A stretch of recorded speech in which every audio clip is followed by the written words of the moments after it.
Good evening. Welcome to Have I Got News For You? I'm Frankie Boyle. In the news this week. In central London, BBC arts editor Will Gompertz struggles with the weight of his massive frontal lobe.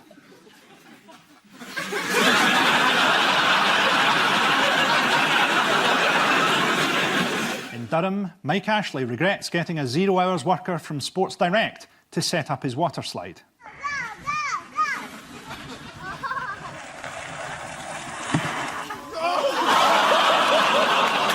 And having been home for almost a year, there are signs that astronaut Tim Peake is still struggling to adapt to normal life.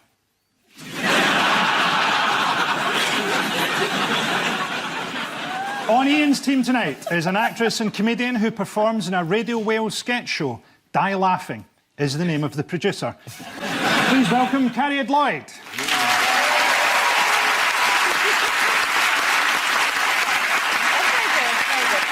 And with Paul tonight is Giles Brandreth, a friend of Prince Philip. Philip says their friendship has helped him to welcome old age, as he's looking forward to forgetting who Giles is. Please welcome Giles Brandreth.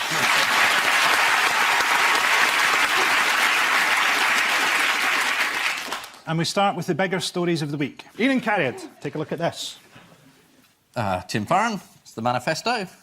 Theresa May, that's another manifesto. Corbyn, that's dead. That's the last Labour voter he's talking to. So everyone's released their manifestos this week. Manifesto week. Yes. Like Fashion Week, but less interesting. At least the manifestos have come out, because they were kind of just dripping out one boring policy a day, like a kind of diabetic advent calendar. You see things in such positive terms. That was one of my more positive jokes. Theresa May, with that fake photo that they had, the bus, where there was a huge crowd of people, and there was actually about 30 people outside the bus that was used on the Remain campaign. It's got the same number plate. Did you know that? Well, excellent. Recycling. Yes. She's got the UKIP vote, she's got the Labour vote, she's got the Green vote now. I'll give her that. Do manifestos have much point? Because British people generally vote for leaders, don't they? So at the moment, they're kind of going, who would lead us if we were all stranded on a desert island? And they know that Theresa May would have us eating the wounded by nightfall. And Corbyn would be hosting a 2-hour meeting about whether or not coconuts have feelings. Well, isn't the argument that a lot of Theresa May's policies are Ed Miliband's old policies? Theresa Miliband? Yes. I mean, who is this appalling Marxist? Chairman May. And Chairman May! I've stood in 2 elections, and... Really, Giles? And I have to tell you that I've not met a member of the voting public who has ever read a manifesto. I certainly didn't trouble myself. Feeling that the broad brush approach is what we need. And I think that's really... I mean, if I were Theresa May, I wouldn't have bothered with this. She's got a very good, this strong and stable government, lovely line. Nobody out there ever reads the manifesto. Giles, you went round a few doors, knocked on them, and quite rightly, the people pretended not to be in. Including, sadly, your own house, to be honest. I would put it to you, though, Giles, saying strong and stable over and over again isn't a strong and stable thing to do. So, you know, like... I'm sure you watched the build-up to the Anthony Joshua Klitschko fight. Watch it, I lived it. He was in one of the supporting bouts. They were incredibly eloquent in the build-up to that fight. It wasn't like a normal fight. They didn't trash-talk each other. They were both very articulate guys. That's a better quality of debate than we've had in the election. But this is why, really, a manifesto is not necessary, because the odds seem to be in Mrs May's favour. She also has that lovely husband. So they're a marvellous double act. She has a lovely husband, so why does she keep bringing out this one, then? Why is she doing so well, May? Have you seen the opposition, Frankie? I don't think anybody has. But Theresa May looks like if the colour grey didn't care if you lived or died.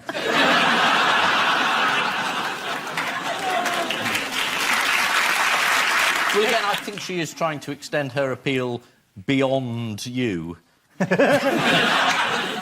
OK, there was bad news and good news for the elderly needing care in their own home. Oh, yes. What was it? The value of your house will now be taken into account. The essence of it is that the social care is going to be paid somehow, and it's going to be paid for by your house in the long term, but you and your partner can live in the house while you're alive, but the moment you are dead, out!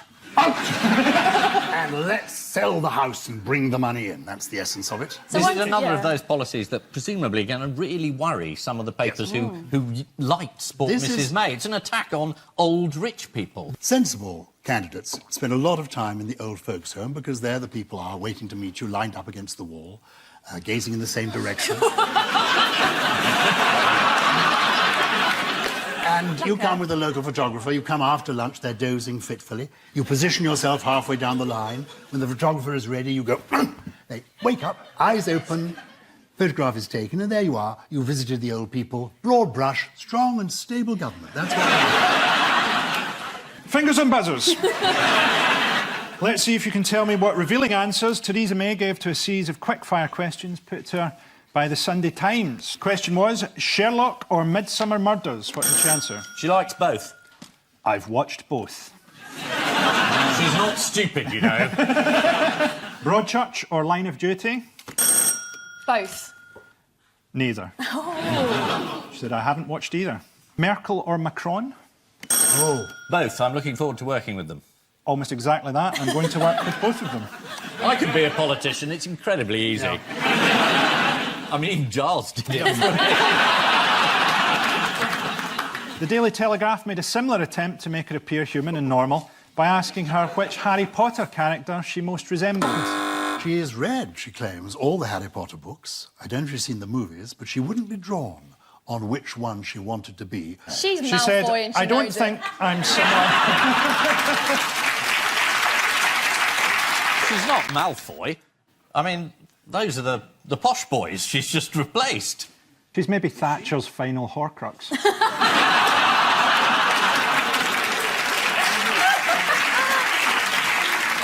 I've watched that. What she actually replied was, I don't think I'm similar to any of the characters in Harry Potter, but they are a great read for adults as well as for children. Unite boss Len McCluskey had some encouraging words for Jeremy Corbyn. What were they? He said we haven't got a chance. He said we have 200 seats left. That'll be it. You know, we won't win. We've got no chance at all. He said 200 seats would be Labour's worst result since 1935, would be regarded as a success for Jeremy Corbyn. This is the mistake you see politicians make, saying anything at all. I think Giles, it may work- you it seem may to be work. saying don't say anything at incredible length.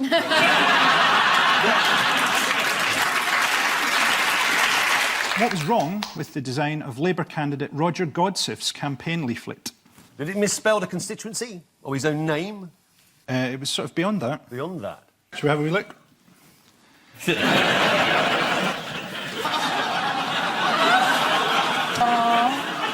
Unwanted, unnecessary and opportunistic. You ask for honesty from your politicians. Anything else catch your eye in the various manifestos? They're full of good ideas. Unlike Giles, I thought they were terrific, actually. I mean, they're a lot of the same ideas, but... But this is because we're all now, broadly speaking, in the middle ground. Little Tim Farron, looking like Daddy Woodentop. We now... He's allowing us to, you know, get high on the weed. That's lovely. That's clear there. Somebody make a gif of that immediately. John Randall getting high on the weed. I've kind of got addicted to watching Tim Farron. If you can He's watch him. incredible. He's incredible. He's like a sort of trendy vicar. Yeah. Kind of, OK, we're having a meeting at the youth club tomorrow. We're going to have a workshop on how to act normal around gays.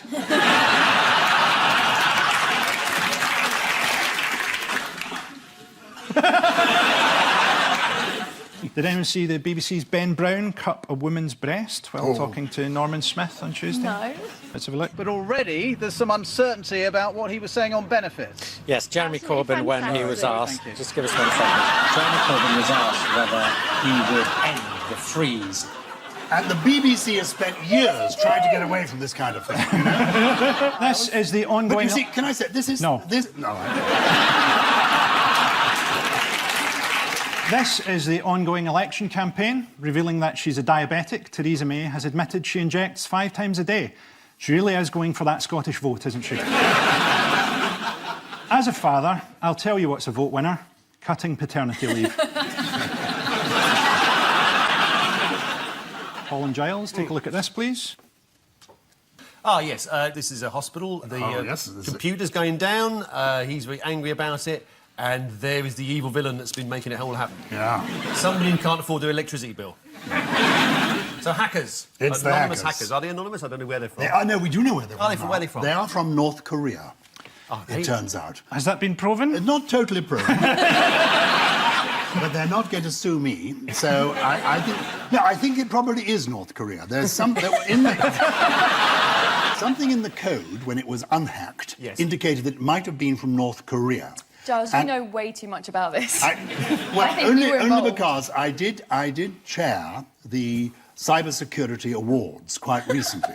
I can't tell you where or when. Is that security or Alzheimer's? You know what the virus was called? It was called WannaCry. It demands money before you can get your computer files back. Oh, yeah, it was all in Bitcoins as well. Bitcoins. Bitcoins. No, we've left the European market. No, Bitcoin. There's been a sort of failure of the government here, hasn't there? Or... They were warned, I mean, at least 3 years ago, that XP needed updating. But the trouble with the NHS, it spent a lot of money on IT already, about 12 billion, for a system that didn't work. So essentially it doesn't have any money left, so they didn't pay for the update. We've not upgraded the security properly, and we've been running the NHS on Windows XP, so people have probably been told that they're dying by a helpful paperclip. I like the idea that as a hacker, you would target for a ransom the NHS. Yeah. One of the few world organisations you know doesn't have any money. Probably given Jeremy Hunt some ideas about how to get money out of it. What must it be like being Jeremy Hunt at the moment? Imagine he goes into hospital. He'll be the first person to have a sprained wrist treated anally. Sorry, Mr. Hunt, this is going to involve a bit of a run-up. Luckily, our computers are down, so there's no record of what's about to happen to you. This bit of malware was actually stolen from the American National Security Association, you know, which is a misnomer. Well, I think President Trump gave it away. Does anyone know what the Russians have said about it? Exactly that. Well, they're claiming it's not them, because the Russian Interior Ministry was targeted. That was a decoy. You're so clever, Giles. These are just things I picked up at the cybersecurity conference. The Russians have said this completely doesn't concern Russia. Who else has been hacked this week? The Europeans and... Everyone's been hacked. Virtually everybody outside of North Korea has been hacked. Renault. Well, one of the big stories is they hacked Disney, and they've demanded a ransom. Oh, yes. Disney have said it's disgusting to see people trying to make money out of piracy. Said the makers of Pirates of the Caribbean 5. This is the NHS computer hacking crisis. It's the biggest failure for the NHS since records began at 3 o'clock yesterday. 9 NHS trusts were affected, records were lost, and people may have to wait 6 weeks to see a doctor.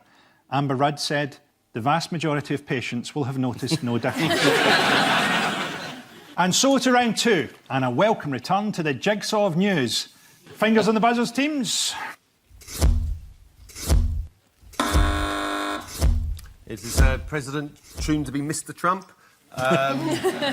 Once again, every time he does something, it just makes things worse for himself. They're now sort of relieved that he's going abroad for a couple of weeks, just to sort of take the pressure off him being a fucking idiot. If, as a result of his presidency, the world does indeed end, won't it be marvellous to think it happened in our time? He might change what the word presidential means. Like in a few years, you'll be going, oh, my uncle fell over and banged his head on a curb. He's been rendered completely presidential. He dismissed the head of the FBI this week. Comey, James Comey? Mr. Comey was dismissed. Comey over. Because he was... Investigating his connections with Russia. And now there's an inquiry. Who's been put in charge of the inquiry? They've got a special prosecutor. a former Yeah, head of the former FBI. FBI. And Robert- when you open up that Robert special Mueller. prosecutor, there'll be another little special prosecutor, and open up, there'll be another... There'll eventually be a little bloke saying, did you do it? He's Robert Mueller, who was the former FBI director. James Comey's done something to get his revenge on Trump. Any idea He has what it is? produced his memo. Oh, he yes, kept he a should memorandum. didn't he? Yes. After Trump tweeted that he had kept, or suggested he might have kept, a recording of the dinner that took place in February. Comey then came back to say, well, I kept a memorandum. And he said, will you drop the Russian stuff? So basically, he accused him of literally trying to interfere in the process of justice. And the Americans don't like that very much. So it is all going wrong. Yeah. And then the best bit was Putin, who was like, oh, if you want the transcript, we've got one. How did Trump's administration respond to Comey's leak? With confusion. With incredible confusion. According to online news website Daily Beasts, one official said, I felt like running down the hallway with a fire extinguisher. While another senior official said, I don't see how Trump isn't completely fucked. What else did Donald Trump do this week? He decided, literally in the middle of a meeting with the Russian foreign minister, that he would... he'd seen some stuff that had been given to him by some people, came from the Israelis, apparently. He just passed it on. That's to the Russians. And then he goes out and says, why do people accuse me of being too close to the Russians? I don't know, Donald, I can't imagine. Trump defended his actions by making this speech. Look at the way I've been treated lately, especially by the media.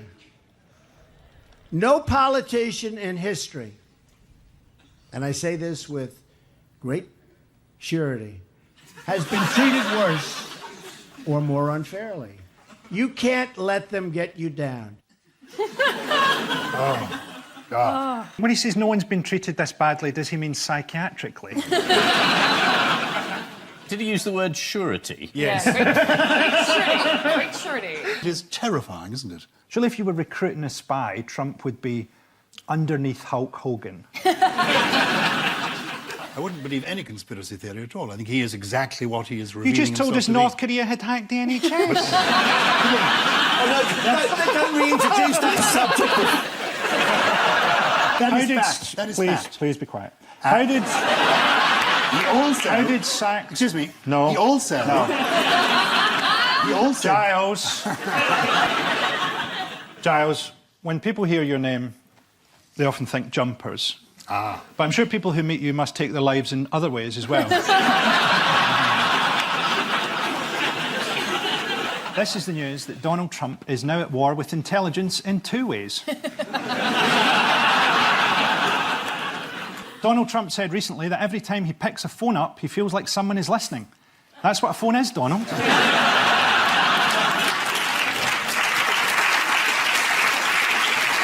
Donald Trump is increasingly unpopular with the CIA, where his Secret Service codename is JFK2. Fingers on buzzers, teams.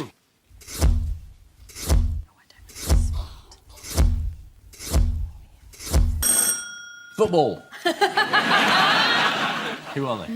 They're men. They're men with a cup. So they've done something well. They're a very special type of new football club. Oh, they're wearing green costumes? Costumes. That's worse than me. The green's a clue. The green is a clue. It's an environmentally friendly football club. Yes. Thank Yes, you. indeed. That's the least I This can is do. the news that Oh, Forest Green Rovers Yeah. or whatever. Forest Green Rovers. Yes. They're the first vegan football club. Vegan. They were promoted on Sunday for the first time in their history. Here's how the radio commentator described it. Let me tell you this.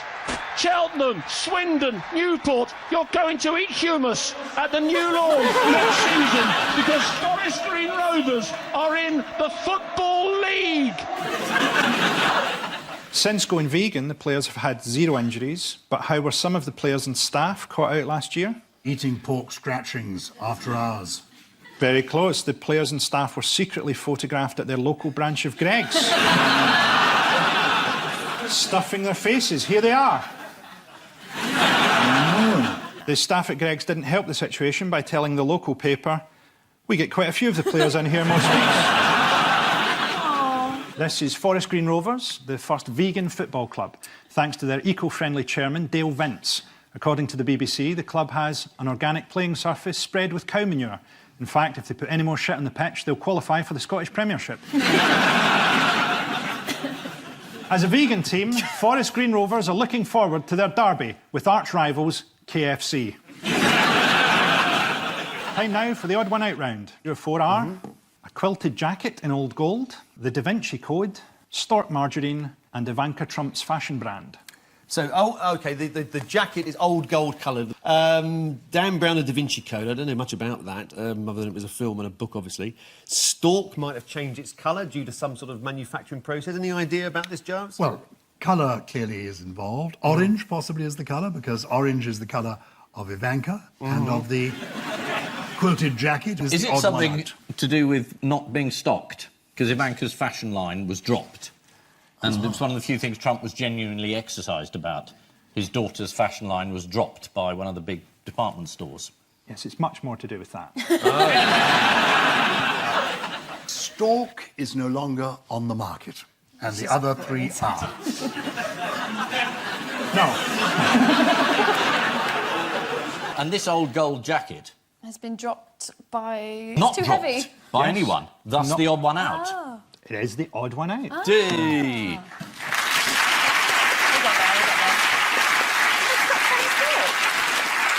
there. The answer is no one wants to buy them apart from a quilted jacket in old gold, which proved to be overwhelmingly popular this week. Rhea Hatton wore one to the badminton horse trials, only to spot at least 16 others. She took some photos. Let's have a look at Rhea and the matching jackets. Oh, yes.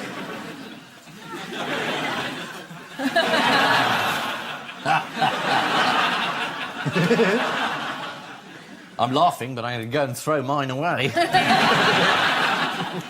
This isn't the only time someone has turned up to find everyone else in the same outfit. Did anyone see how Australian news anchor Amber Sherlock dealt with it? Wearing the same as the breakfast person on Norwegian television. I don't really know what that means.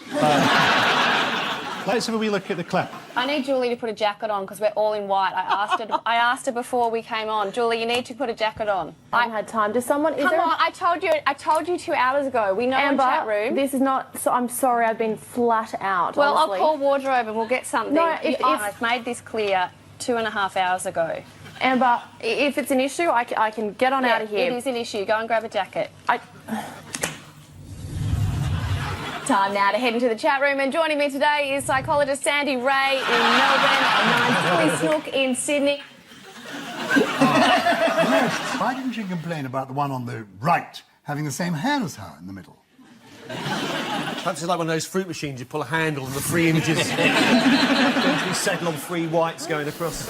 Due to poor sales, Ivanka Trump's clothing line is being rebranded and sold at discount stores. What has the fashion label Chanel been criticised for this week? Oh, the boomerang.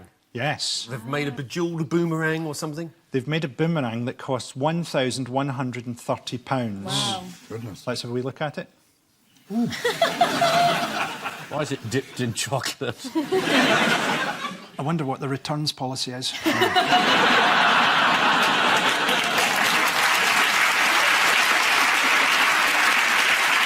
Oxfam is begging people not to take any more copies of Dan Brown's Da Vinci Code to its charity shops, as it can't shift the many copies it already has. Here's how one Oxfam shop in Swansea illustrated the problem. This is the sign in the window of the Da Vinci Codes, which said, "You could give us another Da Vinci Code, but we would rather have your vinyl." How did Stephen Fry describe the novel? He said it was body dribble.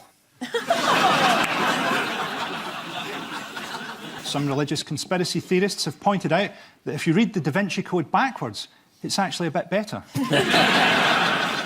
Sales of stork margarine are decreasing as people prefer to spread butter on their toast. As you said, people think it's healthier. According to The Guardian, recently there's been a rise in concern about trans fats. It's the last community you want to make a joke about.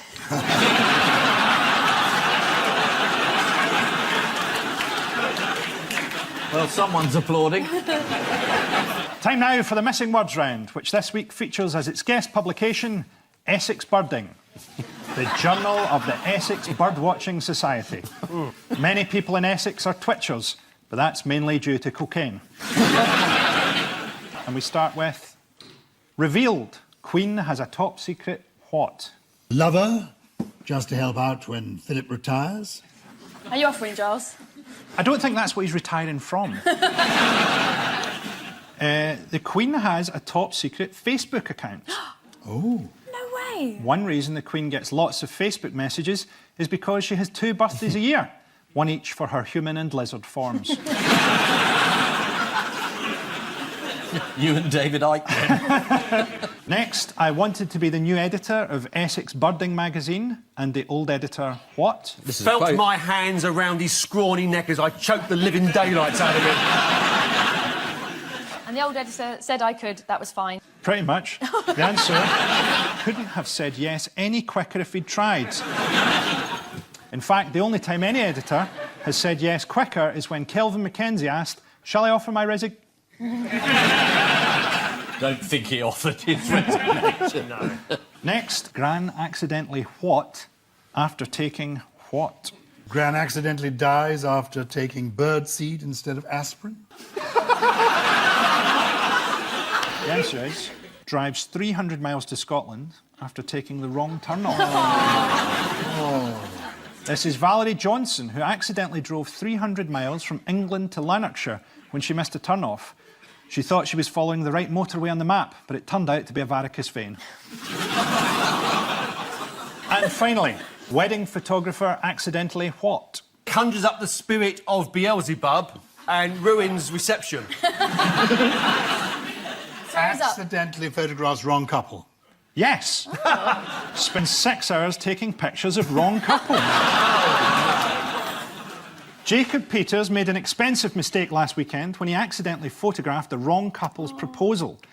Also this week, a groom got into trouble after a bee disrupted his wedding. Let's have a look. And to be your companion and your friend. On this journey that we make together. On this journey that we make together. Oh!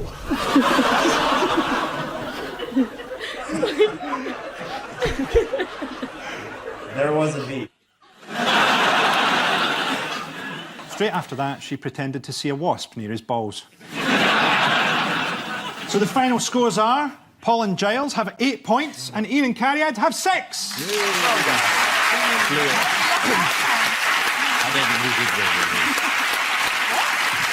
On which note, we say thank you to our panellists, Ian Hislop, Cariad Lloyd, Paul Merton and Giles Brandreth. And I leave you with news that, as Labour's election campaign continues, party workers are concerned that some members may have misunderstood the phrase touch base with the public.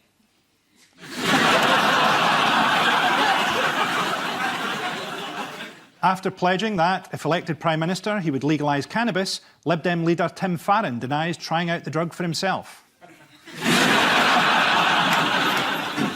And at a Moscow press conference, one journalist tries his luck asking Donald Trump who's America's top spy in Russia. Good night.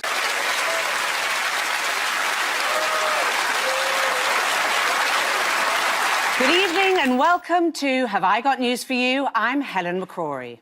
In the news this week, at a farmer's market in Wales, one attendant spots the chance to get the perfect colour sample for his next hair dye.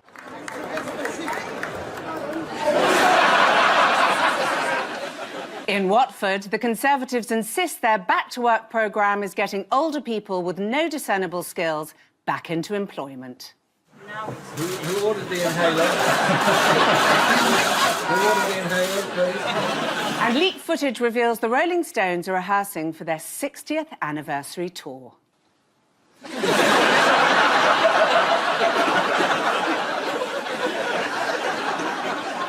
With Paul tonight is a blind comedian who grafted for years on the circuit playing to empty rooms. Until someone told him the rooms were actually packed, they just weren't laughing. Please welcome Chris McCausland.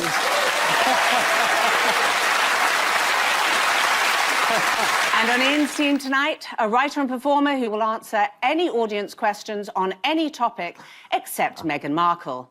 I had no idea he slept with her. Please welcome Andy Hamilton. And we start with the biggest stories of the week. Ian and Andy, take a look at this. Oh, stop. That's the replacement bust. That looks like the chief rabbi. Oh, no, it's Michael Jackson.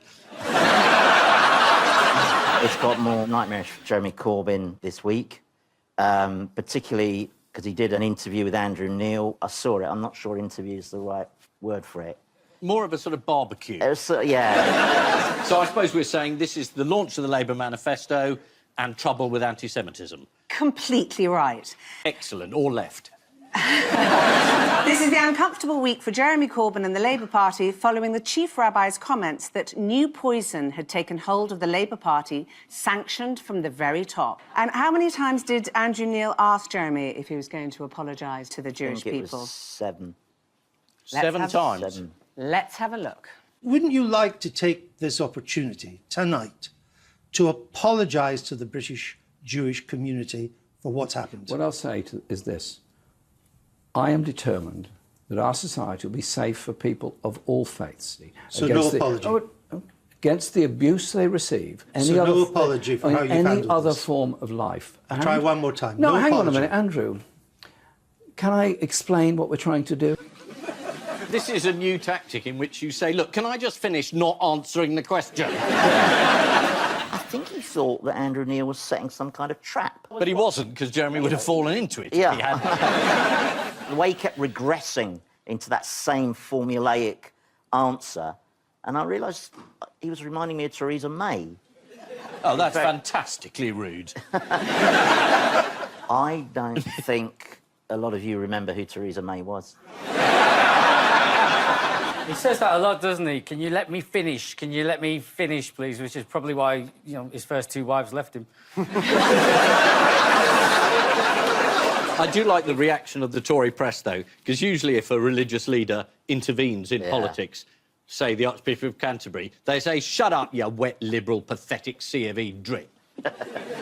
If it's the Chief Rabbi, they go, now this is a serious point. Yeah. I think it's time we listen to the religious community. I mean, it is slightly over the top, and they're using it as a way of electioneering, basically. Well, yeah, and because I know that nuance is a thing of the past, but is this anti-Semitism or is this anti-Israel? Well, I think the two are happily confused by people who want to be both. Nice. The point of view. We're going to reluctantly leave the comedy goldmine of racism. Yes. What did Andrew Neil demonstrate you should never do to Jeremy Corbyn? Let's have a look. Private rented, poor lives. Why are you remaining neutral? Can I finish, please? Areas that have different views on it, as indeed... So you bring Brexit voices in? Can I finish? I think we've fought a very good piece of opposition to what the government's been doing. We Leave also voters, Jeremy. Leave voters may argue that they are... Can I finish? What I was saying was, I have met Hamas in Lebanon, and I've met Hezbollah in this country in Lebanon. I've also met... are they friends or not? Can I finish? I think it'll be finished in a couple of weeks. And has Boris Johnson pulled out of an interview with Andrew Neil? He hasn't agreed to it yet. Is that right? Because pulling out is certainly not his normal. Wait, you got away there. He's not going on, is that definite? Dominic Cummings is obviously thinking, all right, we're way ahead in the polls. The one thing I mustn't do is let Boris Johnson talk to anybody. So, I don't know who's running Labour's strategy now. I think it's Dignitas.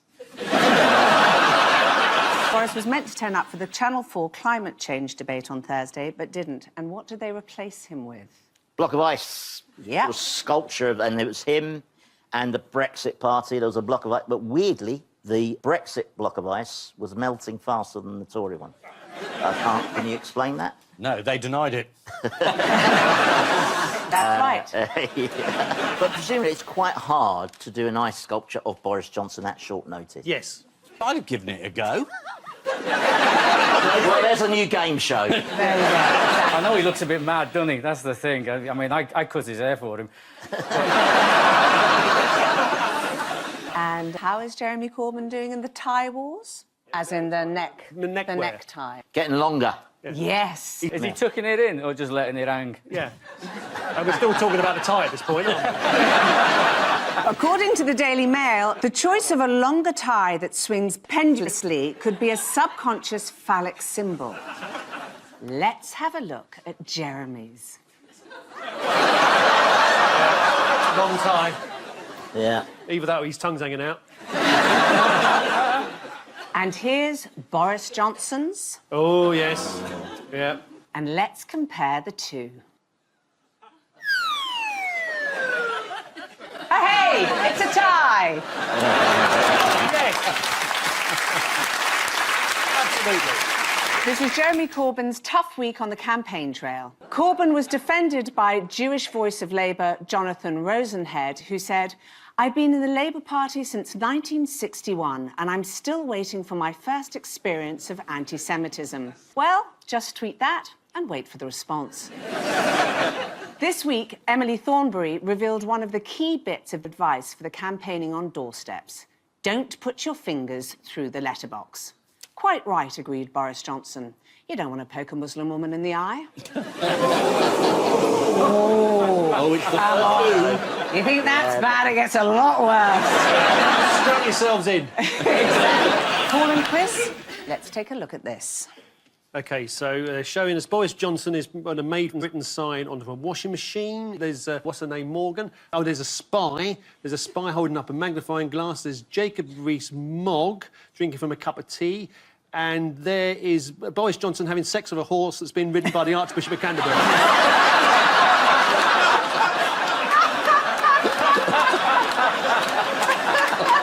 Any thoughts on that?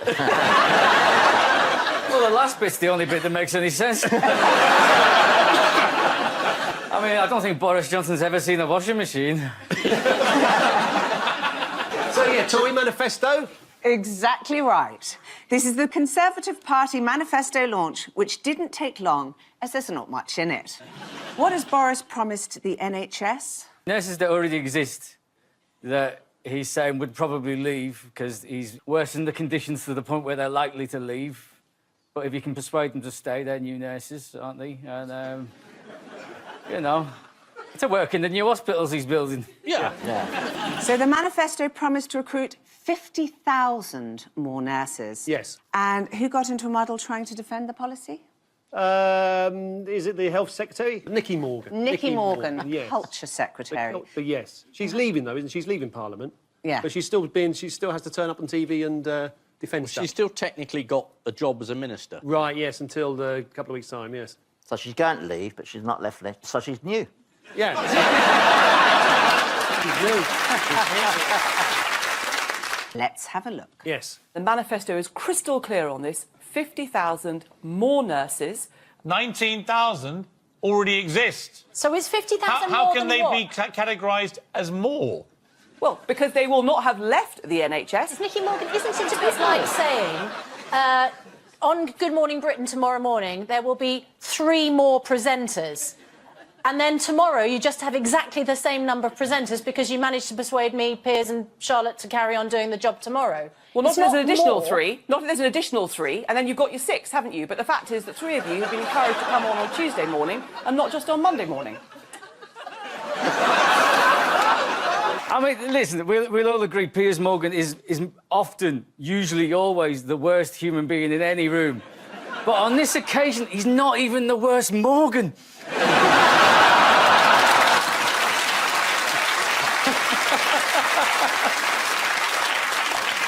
Nicky Morgan also revealed this week when she's been an MP, she's missed out on what? Children's school activities. Exactly.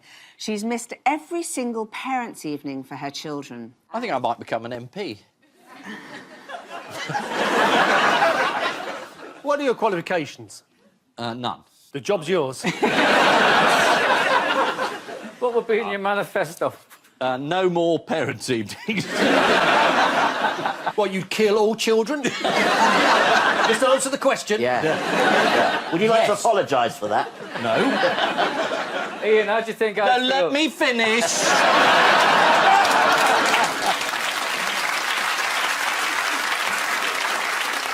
Ian, my daughter's 6 and I've got to go to a dance recital next week and listen to other kids dance. Okay, That's the level of my commitment. Yeah. And what have the Tories done in order to get down with the kids, according to the Times? Is this the audio thing they've done?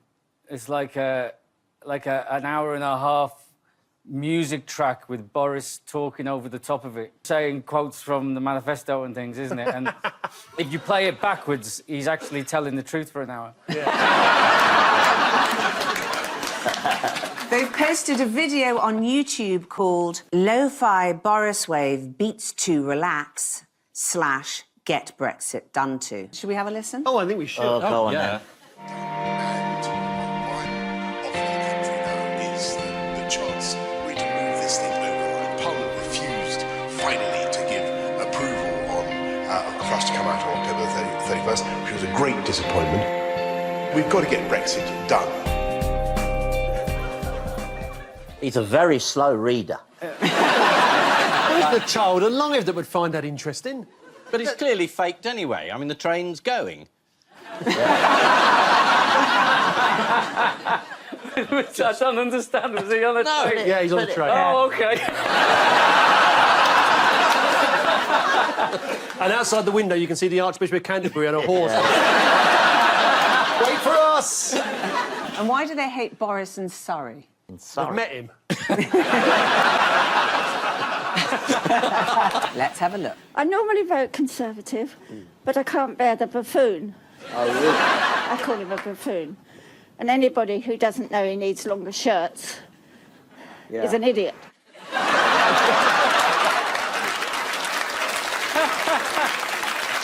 How have residents in South Swindon upset their Conservative candidate Robert Buckland this week? After spotting one of Mr Buckland's campaign posters, they altered it to this.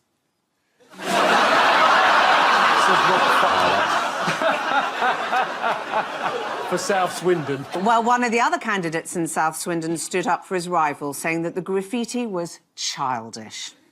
Adding, one of the reasons I chose not to have a billboard and decided to spend the money on other things was because I thought there was a danger of something like this happening, said Labour candidate for South Swindon, Mr Bizflaps. And the other candidates for the seat are on the screen now. Oh, they look equally bad. This is the new Tories' Safety First manifesto. According to The Guardian, the big blunder of 2017 was when Theresa May's manifesto included a so-called dementia tax, which went down so badly, not even dementia sufferers have forgotten it. Nicky Morgan also revealed this week that while she's been a minister, she hasn't had time to take on a hands-on role with her son's schooling. You seem unhappy. It might be better if you go somewhere else. Make new friends, said her son.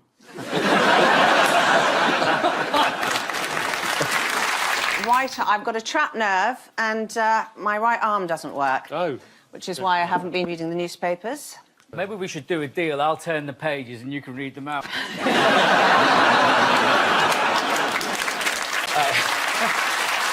Oh, trust me to get a round of applause when we're not filming. The audience went home an hour ago. That's a recording. And so to round two, the gramophone of news. I'll play you a sound cue and buzz when you know what it is. Here's the first one. Our canine, as I call it a dog. Yeah, it's Trump, isn't it? It's the dog that was part of the terrorist raid the other week, and the dog's been honoured at the White House. It is right. This is Conan, the military dog who killed al-Baghdadi and then met Donald Trump in the White House this week. And here's the slobbering mutt. Greeting Conan. What did Trump give Conan the dog? A medal on a ribbon around his neck. Exactly. We gave Conan a medal and a plaque. Trump then added, I actually think Conan knew exactly what was going on. That makes one of you, then.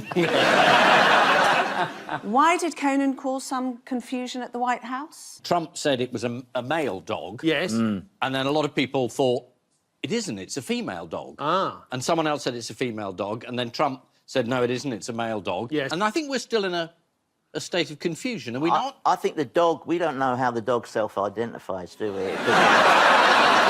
What did Trump do with some butter? Oh, the God, White did he? House? Took advantage of his presidential status. Butter Butter is the name of an animal, perhaps? A turkey. He pardoned Yes. a turkey. Oh, It's this yeah. bizarre ritual that the Americans go through every year where they pardon a turkey. Trump's used to pardoning people who have gone to prison on his behalf, and this turkey isn't one of them. So he's pardoned a turkey. Was one called Conrad Black? The other one's called Bread'n. It was, yeah. Yeah, bread and butter. Yeah, I'm just surprised he got it the right way around and didn't pardon the dog and thank the turkeys for killing the Islamic State bloke. You know, because turkeys make great weapons because you don't never suspect the turkey. I recently met your president. I don't know why I sound like Jimmy Durante, but there we are. Butter is the name of a turkey. What's the other name? Oh, butter, along yeah. with the other one called Bread, was presented to It was Trump. there we are. Yeah. You showed your disdain for what was admittedly a poor joke, and reality got there between the both of us. And where's Trump going next week? Here. Here. Yes. He's coming to Have I Got News For You. He's hosting the programme. He's coming to London, isn't he? For a NATO conference. And to have dinner with who? The Queen. Yes. To Buckingham Palace, where the Queen is hosting a dinner for NATO leaders. Sadly for us, there will be no meeting of minds, as Andrew won't be there, due to what The Guardian calls a growing backlash, something he got in Jeffrey Epstein's sex dungeon. Seriously, though, it would be good if you had him on here next week. Yeah. Because you got me, and it'd be like two people with very obvious disabilities. What, his failure to sweat? Oh, sorry, Trump. I'm sorry. Thought we had Prince Andrew there. Oh, did we? Is it a picture of him? No. No, it's him and the Archbishop of Canterbury and that bloody horse.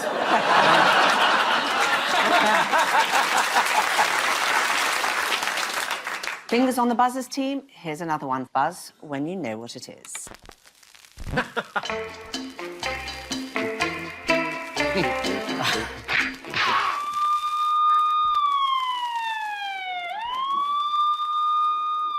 Well, the first one is the theme tune used by Tony Holland, the Muscle Man, on Opportunity Knocks in 1967. Exactly. That's not what you're looking for, is it? It's not what I'm looking for, but I'm delighted you got it. Those were the days when flexing your muscles was seen as a talent. And then we had a police siren after that. Somebody's arrested Tony Holland, the Muscle Man, from Opportunity Knocks in 1967. Topical news quiz. Yeah. It's another muscle lady who foiled a crime. Beat a burglar up. Wonder Woman. Yes. There's a burglar, and he broke into this old woman's house, and it turns out she was a bodybuilder, and she kicked the shit out of him.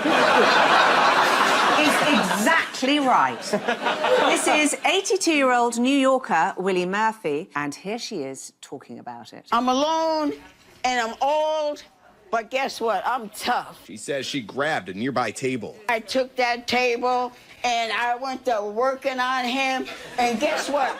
The table broke. When he's down, I'm jumping on him. Don't mess with Willie.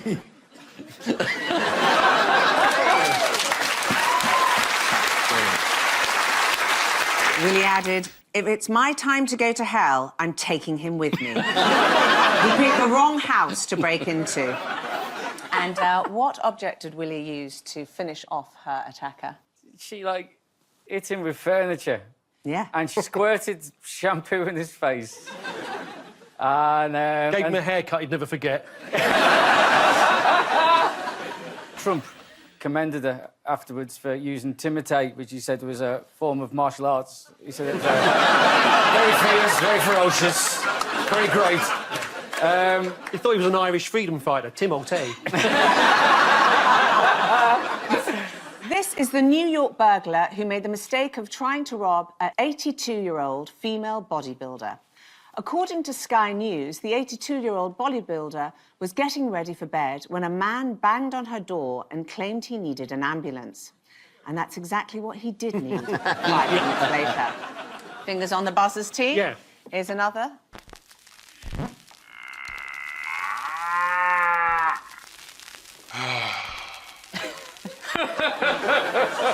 Well, I know what it is, but I don't want to say.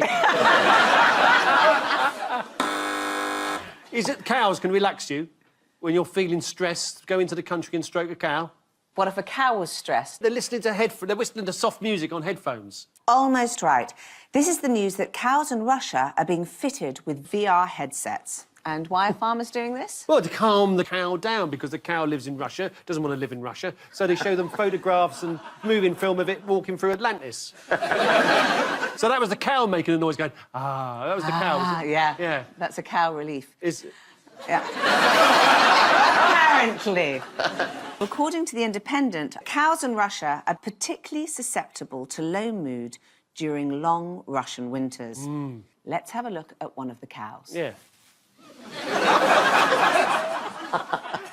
Any idea what the cows are watching on that headset? I think they're... Movies! Come on! It is a video playing a unique Summerfield simulation programme. Oh, OK, not as exciting. Yeah. My wife bought me a VR headset last Christmas, Did but she? I think it might be a lunchbox. And finally, why did an amorous pig make the news this week? Oh, he launched a manifesto.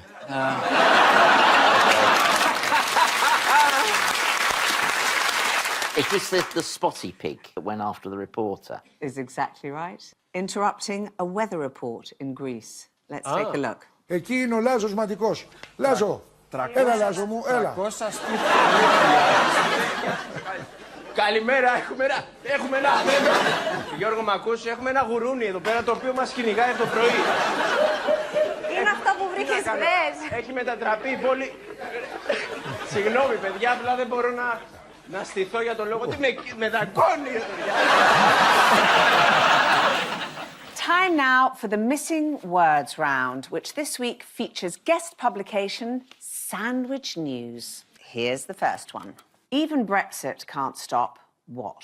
The annual sandwich-making competition won this year by Alan Duxbury. Helen Willis. Marjorie Jacobs. Peter Dimmock. Billy Two Buns Watson. Even Brexit can't stop the delivery of quality egg-based products. Oh, I was going to say that. This is an article in the Sandwich News which was accompanied by an advert for an egg supplier, Bumble Whole Foods. I'm sorry, I'm sure they're delicious, but I don't want eggs that have been anywhere near a bumble hole. No. Where do you think they come from, just out of interest?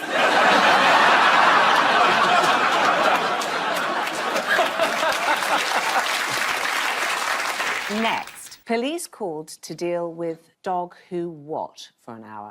Constantly made sandwiches. Drove a car. He drove it in circles, is it? Accidentally put his owner's car in reverse and ended up going round in circles. This is Max the dog from Florida who went on an accidental joyride in his owner's car. Let's have a look. Now, I've got a question about this footage. How do we know it's accidental? Now, I'm not very good at puns, so I'm going to risk a dog car joke. Go. Looks like a rover. There you see. And finally, town ditches its Christmas tree in favour of what? Witch burning. With illuminated lights. Yeah.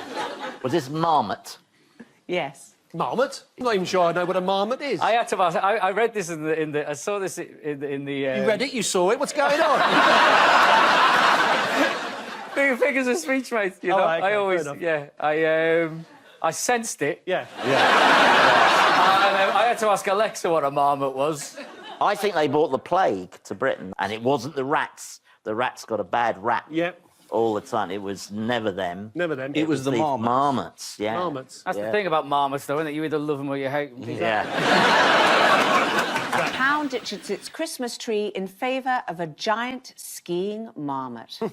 This is Alton in Hampshire, which has caused controversy by replacing their town Christmas tree with this. One resident said, "What is that hideous thing? And what's it got to do with Christmas?"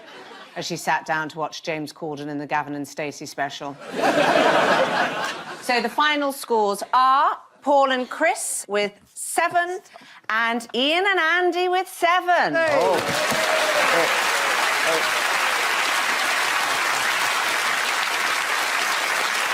But before we go, there's just time for the caption competition. The doctor's saying the good news is there's nothing wrong with your fingers.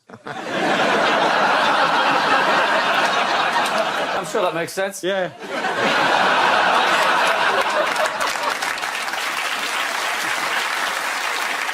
And I leave you with news that at the Crucible in Sheffield, cameras capture the moment just before a controversial incident when the referee attempted to shine the cue ball. In Moscow, one dissident politician realises he's been tricked when he arrives for his tooth whitening appointment, only to find out it's not his usual dentist. And in Windsor, a man tries to convince his elderly mother that she really doesn't want to watch another BBC News report. Good night.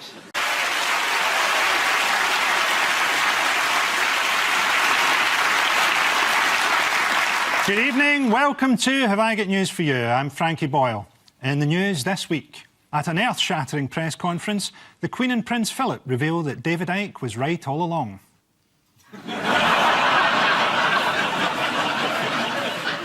After Beyoncé gets a flat tyre, the bloke at the garage tries a little too hard to impress her.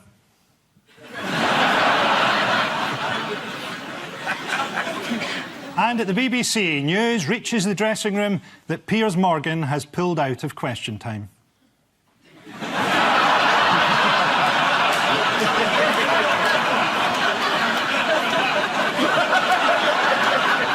On Ian's team tonight is a trenchant journalist and author who's been compared to Katie Hopkins, although unlike Katie Hopkins, she still has a reflection. Please welcome Talk Radio's Julia Hartley-Brewer.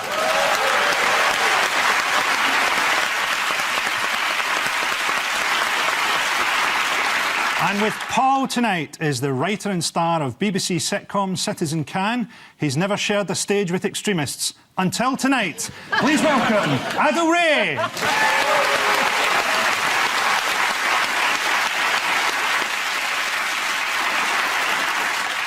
And we start with the bigger stories of the week. Paul and Adil, take a look at this. Oh, yes, this is the new Mayor of London, Sadiq Khan, and there's Jeremy Corbyn probably on his way to votes, and do it again, would you? Yeah, thank you. That's the not going around in circles, and that's the sort of thing you need to do when you want to get your picture in the paper. So, yes, lots of people getting out and voting. Yeah, this is the various elections we've had. This is the election of Sadiq Khan as London Mayor, and the massive resurgence of the Tories in Scotland that put them into quite a poor second. Did you follow the London Mayor debate? I did, yes. Followed it with great delight, but on behalf of all Muslims, and that's what I do. You know, as a Muslim, we talk on behalf of all of us. And there is 1.6 billion of us, and I have spoken to them all before we came on tonight. We're not very happy because he's not a proper Muslim.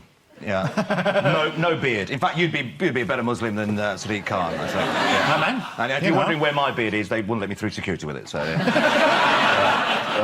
problem with Sadiq Khan, though, is we just don't know enough about him. We don't know anything about his background. I mean, like, what did his father do for a living? Yeah. Exactly. There was quite a sad moment where Paul Golding, who's the head of Britain First, he turned his back on Sadiq Khan during his acceptance speech. I thought it'd be good if he'd accidentally turned to face Mecca. That's quite possibly what was happening, yeah. He went on the first day straight to a Holocaust memorial service, didn't he? Yes, that was convenient, wasn't it? Yeah, and good. Yeah. He also spent the entire first day not meeting Jeremy Corbyn, and the second day, and the third day, and there wasn't actually a meeting until Monday. Well, he doesn't want to share a platform with extremists anymore. I interviewed Sadiq Khan actually on my Talk Radio show. I thought I'd get that in. And, Talk Radio show? Yeah. But I interviewed all the candidates and I said to him, so would a victory for Sadiq Khan for the London Mayor, would that be a victory for Jeremy Corbyn's leadership of the Labour Party? And Sadiq Khan said, is that the time? What was it, prayer time, was it? Get used to that. Get used to that. Sadiq Khan can walk out of any interview any time. I've got to go. Sorry, it's prayer time. So, good on you, Sadiq. The Conservative candidate, Zach Goldsmith, was thought by many to have run a divisive campaign. But what happened to Linton Crosby, the man who ran his campaign this week? He got knighted. He was knighted. Yes. Perhaps to put his Islamophobic campaign into the context of the Crusades. Well, say at this point that Sadiq did have to apologise during the campaign for calling moderate Muslims Uncle Toms a couple of years ago. I just, you know, this is balance, and I don't want Wickingdale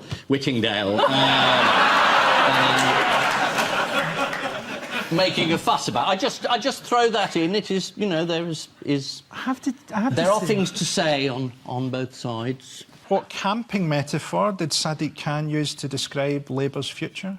We have to appeal to people outside of our own tents. Yeah, that's almost exactly it. He said Labour has to be a big tent that appeals to everyone. To which Jeremy Corbyn quickly responded, "We have a very big tent. It's an enormous tent. It's just that everybody else is outside pissing into it." So what are they saying? They want us all to go camping with them? Because I ain't sharing a tent with Diane Abbott. I don't know about you, Paul. Hasn't bothered me in the past. Can you tell what's going on here? Is it the man on the right, as we look, is incredibly strong and he's lifting up all the others? Are these Scottish Tories? I can see some ginger hair. No offence. Is that the first time anyone said no offence to Frankie Boyle? None taken. These are some new members of the Scottish Parliament. This is Edward Mountain, MSP for Highlands and Islands. What special skill does he have that involves a cow? I do actually know this one. He is qualified to artificially inseminate cows. How do you know that? Correct answer. Next up, we've got Lib Dem MSP Willie Rennie. He's been a runner-up in the Scottish Championships for carrying what? A grudge. That's a hotly contested field. He was runner-up in the 2006 Scottish Coal Carrying Championships. Ah, one way of keeping warm without burning it. In Scotland, there was a strong SNP vote from the Scottish people who hate Britain, a big Tory vote from the Scottish people who hate Scottish people, and a small Labour vote from the Scottish people who hate themselves. No one can call the BBC biased tonight. Jeremy Corbyn didn't do well in Scotland because people in Scotland don't trust anyone who looks old but still has teeth. Ian and Julia, take a look at this. Oh, free pasties for everyone. Oh, sorry, missed that. Cheers, yes. They don't like it up 'em. And we're all going to die in World War III. So that's brilliant. Nice cheery news from the EU referendum campaign. This stage of the campaign, you've got to up it. So you've basically got to tell people it's death and bubonic plague. And that's what'll happen if you leave. The thing I find really strange is how much war has got involved with this, because we have Boris Johnson singing Ode to Joy in German this week. We've had Ken Livingstone, who's got, like, Hitler Tourette's, and keeps mentioning Hitler. And we've got Cameron talking about World War III. I just don't know what's gone wrong in the last week. This is day one, war and genocide. Yeah. Surely it's just going to end with Cameron screaming Ebola through a rolled-up newspaper, isn't it? No, you would think that, you know, if he really believed that as soon as we leave the EU there'll be a world war, just don't have the referendum then. But he did say just a few months ago that he was considering vote. He didn't know which way he was going to go, depending on the reforms he got. And now he's saying catastrophic, death and destruction. Are you suggesting he's exaggerating? I'm suggesting that he's a liar. I just can't work out if he's doing it now or he did it then. Or both. Or both. You get every American general or spy chief comes in and says, you must remain. No, but it's bizarre because they keep saying it's really important that we stay in this political union with the EU, and yet, bizarrely, are not in a political union with Mexico themselves. They're planning to build a wall. So what's that about? It's just Trump who's planning to build a wall, isn't it? I don't think it's official US policy yet. The Bricklayers' Union have been really strong in it. Well, a lot of them are Mexicans. Indeed. What have ITV done to upset approximately half the Brexit people? Oh, ITV have decided to put Nigel Farage up for one of their big debates, and so they've upset Vote Leave, and Vote Leave is now threatening to sue because they say they're the official campaign, and therefore it should be them and not Nigel Farage who gets to choose who goes up. And Vote Leave would rather have Boris. Anyone, literally anyone. Ken Livingstone shouting Hitler every 3 minutes. David Christopher. And while we've veered off into the world of TV, what has John Whittingdale hit us up with this week? Damn good thrashing. He's come up with a white paper on broadcasting, which is not as extreme as was trailed. As so often with the government, they've said they're going to do one thing, and then people have said, that's a terrible idea, and they've said, oh, really? Oh, all right, we won't do it. Which is very good news. But isn't there something quite strange in a government that isn't talking to junior doctors, getting wound up about what time Strictly comes on? Well, Whittingdale and Strictly are two words you should... Oh, I did notice there was something about, it did say, we don't mind Strictly, but perhaps not Bargain Hunt. I think that was actually mentioned in the white paper. This is just some old blokes just choosing what they like, isn't it? You know? What about if the BBC's popular programmes had a kind of handicap system, so they could make a property programme, but it had to be set in the Gaza Strip? Homes under the Hamas.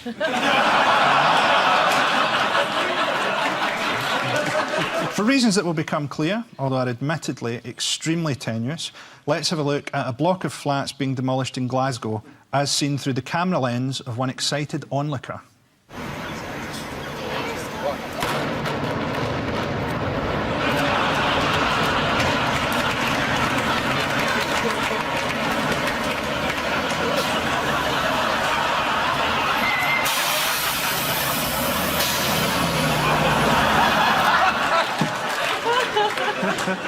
This week saw the official launch of the EU referendum campaigns. David Cameron has implied that leaving the EU could lead to World War III, whereas Nigel Farage is hoping for a rerun of World War II. This week we saw the one sure sign a referendum is on its way, as Gordon Brown was brought out of retirement to dance on a ball like an old abused circus bear.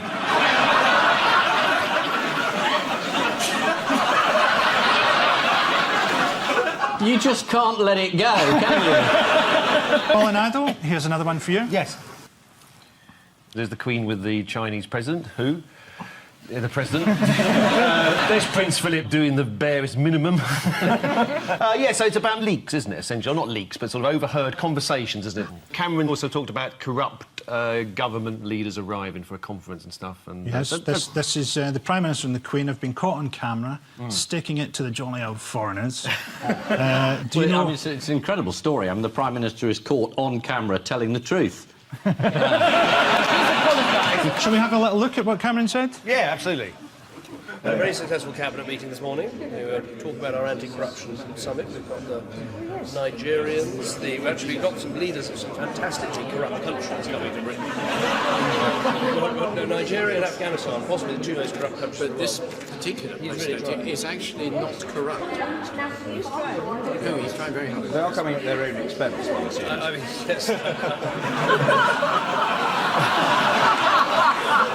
I have to say, I mean, the Archbishop of Canterbury was trying to point out to the Prime Minister that this particular Nigerian Prime Minister is trying to stop corruption. I mean, the way Cameron was selling it was as trying to tell the Queen, this is going to be great, we've got the top corrupt people in the world coming. To learn from us. Yeah. Well, what he demanded, the Nigerian president, is he said, I don't want an apology, I'd like some of the money back.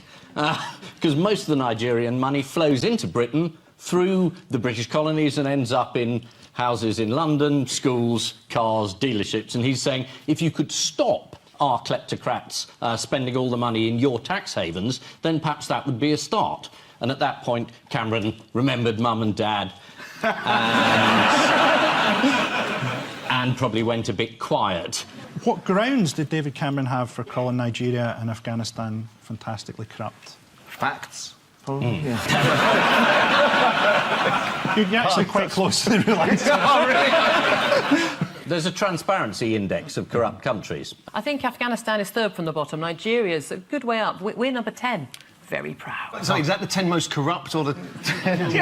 what top 10 are we in? You move up the league like Leicester and just suddenly Come on, surprise everyone. There's a great story where apparently the Pakistani delegation went to the anti-corruption conference at the time, and back then, at the end of the conference, they would announce who are the most ranked anti-corrupt countries in the world.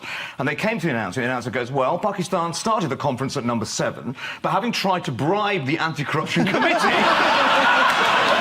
they find themselves now at number 2. There's a theory, isn't there, that they maybe did it deliberately to create a big stink around the Euro referendum. I sort of think possibly Cameron is saving the Queen's death for when he needs a really big news story.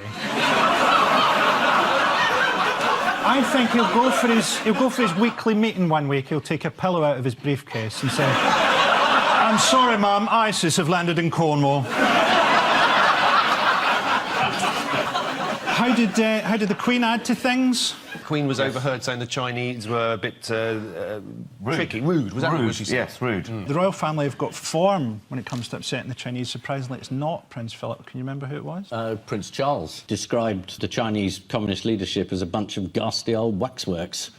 Was this just before the ambassador then left? Just before he complimented him on his chocolates. We have a picture of Prince Charles making that remark.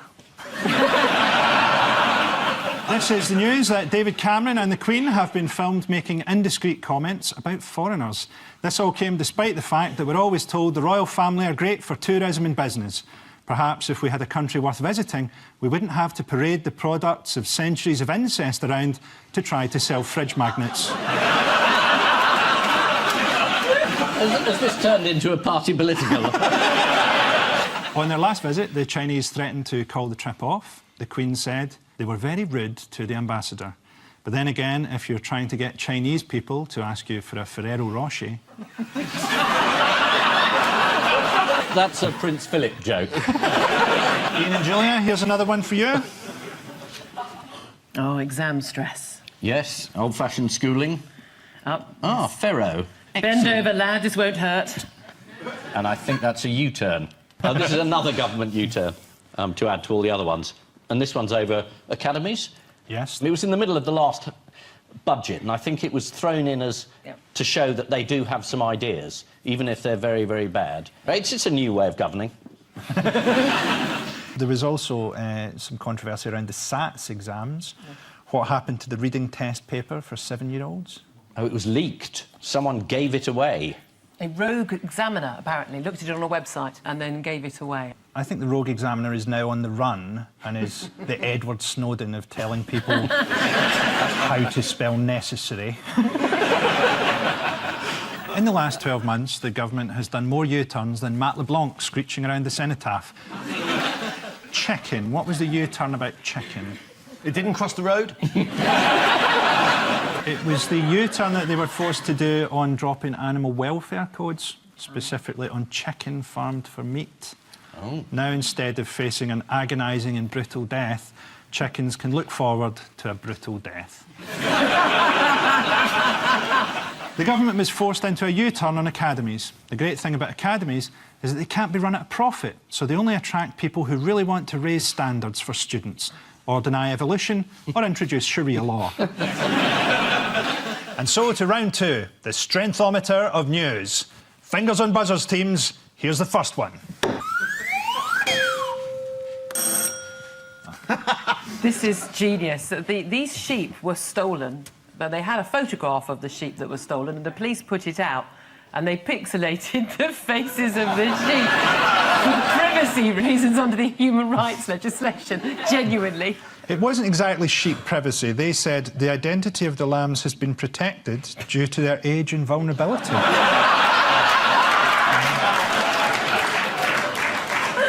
And deliciousness. The police later revealed that it was a joke. Meanwhile, what has the Greater Manchester Police been planning for? Is this the possible terror attack in a shopping centre? Yes, it is. Yeah. They've been carrying out a training exercise simulating an IS-style attack on the Trafford shopping centre in Manchester. Let's take a look.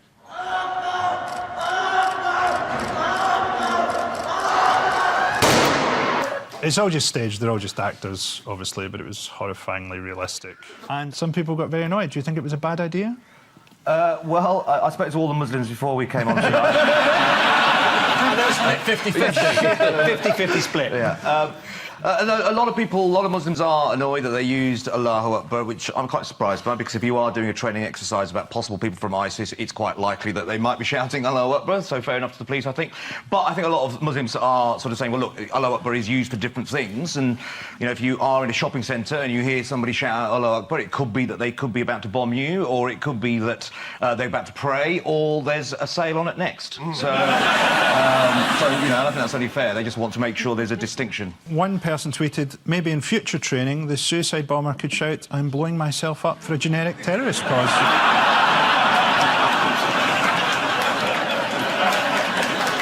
Postmodern terrorism, that's what we want. This is the news that the Greater Manchester Police have carried out a terrorist training exercise. If people think shouting Allahu Akbar is going to cause pandemonium, try going to the Trafford Centre and shouting that it's the last orders at Wetherspoons. Time now for the odd one out round. Ian and Julia, your 4R. Pot Black Snooker, the Biami Tribe, the Natural Environment Research Council's Polar Research Vessel, and the fossilised egg of an elephant bird. Well, we know about the polar vessel because people voted for it to be called Boaty McBoatface. And Boring McBoringface in the government decided that was wrong, because they're going to call it the Sir David Attenborough. But that prompted a petition, rather wonderfully, for Sir David Attenborough to change his name by deed poll to Sir David McDavidface. So it's about changing your name? It's not called Pot Black anymore. Yeah. Every colour is equal, it's called now. Is there a link to David Attenborough here? Yes, because David Attenborough was the controller of BBC Two when he commissioned Pot Black back in 1969. Because it was a programme made for colour TV, as it was. Did he discover all these apart from which one didn't he? He didn't McBoatface. He didn't discover that because he didn't discover that, but he was named after it or something. Is the right answer. Yeah.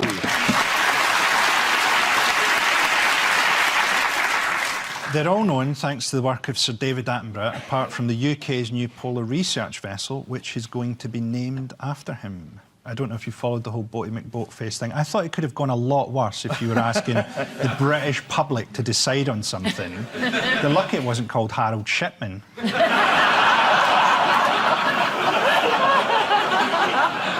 hitherto unknown Biami tribe of Papua New Guinea were discovered by David Attenborough while filming a documentary in 1971. What did David Attenborough do with the egg from the gigantic but extinct elephant bird? He had to put it together because, put it all back together. He reconstructed it from over 1,000 pieces. Here's what he started out with. And here's his first attempt.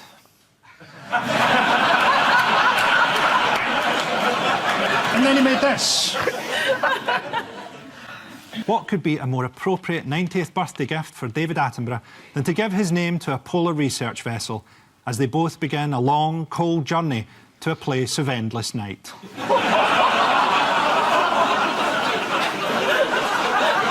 Happy birthday, Sir David. Paul and Adel, here are yours. 420 billion slugs, 2,186 goats, 2 wolves and 1 weasel. Is the weasel the only one that nearly drowned in a bottle of milk?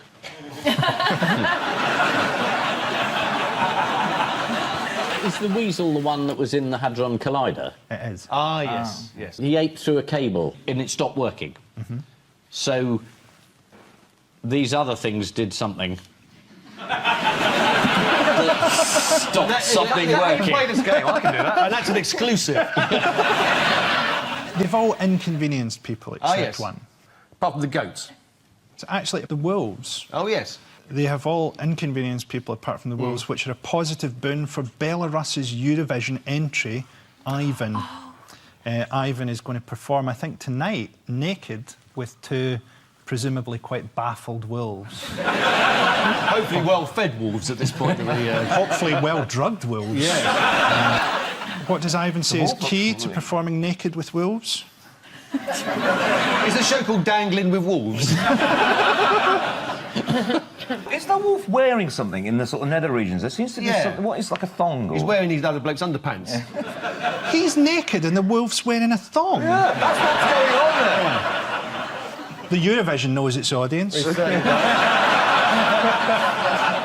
And that's a blue screen, so God knows what the image will be like on the night. What he said to the Mail Online was, the most important thing is to remember to feed them sausages on time. A new super breed of sex-mad, sleepless slugs has arrived from Spain. Oh, an alliterative threat. Do you know how they got over here? Really slowly. Just been tossed from garden to garden.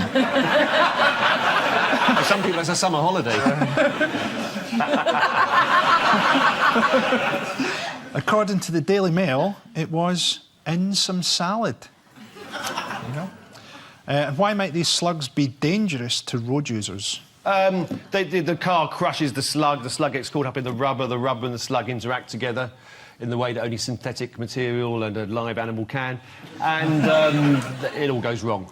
Well, I'm going to give you a point for that, because actually they get run over in the road, yes. Other slugs come out to eat them, and it creates a slug slick. Looking forward to that. A weasel disrupted the Large Hadron Collider last week. The Large Hadron Collider has revealed a lot of previously unknown information to scientists. For example, we now know how to cook a weasel to perfection. Belarus's Eurovision entry, Ivan, will perform with wolves.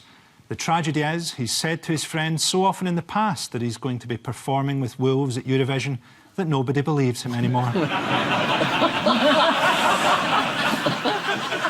Time now for the Missing Words Round, which this week features as its guest publication, Parking Today. If, like me, you're a massive fan of parking conventions, there's a brilliant one every day on the M25. And we start with designer chickens what? Are made before designer eggs. That's the old debate. Yeah, sorted that one out. Designer chickens at risk from thieves. Thieves are targeting middle-class homes and stealing rare chickens. Good.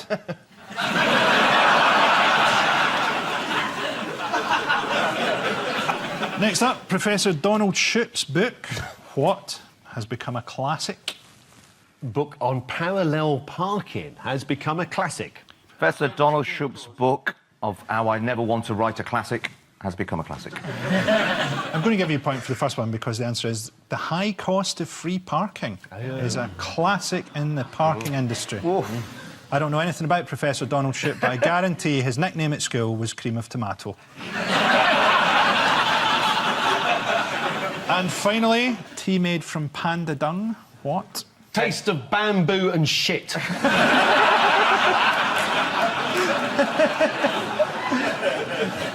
It's tea made from panda dung, among world's weirdest drinks. Oh. This is the news that you can now get panda tea made from poo. Poo tea is the name of the panda.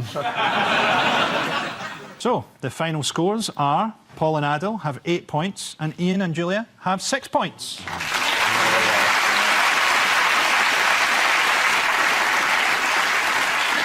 And I leave you with the news that outside the Houses of Parliament, a Tory aide desperately tries to stop the press seeing what happens to Ian Duncan Smith after dark.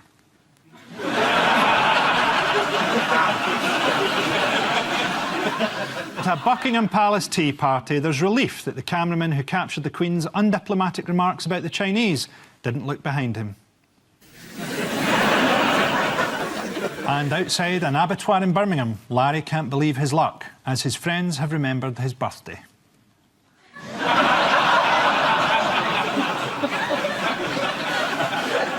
Good night.